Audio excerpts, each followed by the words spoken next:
કડોદરાના વરેલી ગામ ખાતે આવેલ મિલમાં બનેલી આગની ઘટનામાં બે કામદારોના મોત નીપજ્યા હતા, જે ઘટનાને લઈને ગેરકાયદેસર બાંધકામ કરનાર બિલ્ડરો અને બિનઅધિકૃત બાંધકામ બાબતે જેમની જવાબદારી છે તેવા અધિકારીઓ સામે પણ કાયદેસરના પગલાં લેવાની માંગ કરવામાં આવી છે.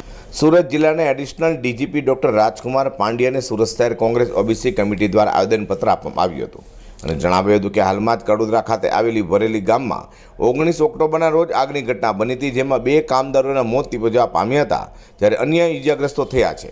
જે મામલે મિલ માલિક સામે ગુનો નોંધાયો છે, પરંતુ આ મિલનું ગેરકાયદે બાંધકામ કરનારા બિલ્ડર અને બિનઅધિકૃત બાંધકામ બાબતે જેમની જવાબદારી છે તેવા અધિકારીઓ પર કાયદેસરના પગલાં લેવામાં આવે તેવી માંગ કરાઈ હતી. કલ્પેશ બારોટ, પ્રમુખ સુરત શહેર જિલ્લા કોંગ્રેસ બક્ષીપંચ. આજ રોજ અમે રેન્જ આઈજી ડૉક્ટર પાંડ્યન સાહેબને રૂબરૂ મળી રજૂઆત કરેલી હતી કે ભૂતકાળમાં સુરત મહાનગરપાલિકાની હદમાં જે તક્ષશિલા કાંડનો બનાવ બનેલો, એવો જ બનાવ ફરી પાછો અધિકારીઓની નિષ્કાળજીને કારણે કડોદરા ખાતે બન્યો છે, તો એની ન્યાયપૂર્વક તપાસ થવી જોઈએ અને એ બનાવની અંદર જે લોકોએ વિકાસ પરવાનગી આપી છે, જે બિનઅધિકૃત શાખા બાંધકામના અધિકારીની જવાબદારી આવે છે, એ લોકો એમની જવાબદારી નિભાવી છે કે નથી નિભાવી એની તપાસ કરવી જોઈએ.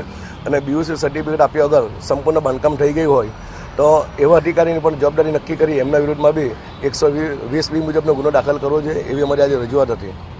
રજૂઆતમાં સાહેબ એમને ચોક્કસ સુઝાવ આપ્યો છે કે આ બાબતે અમે તપાસ કરશું અને જે કોઈ બી જવાબદાર અધિકારી હશે અને એની ભૂમિકા સાબિત થતી હશે તો અમે એમના વિરુદ્ધ ગુનો દાખલ કરી ધરપકડ કરશું. હાલ તો મિલની આગની દુર્ઘટનામાં મિલ માલિક સહિત બેની જિલ્લા પોલીસે ધરપકડ કરી છે. અઝર કુર્સી સાથે પ્રકાશવાળા.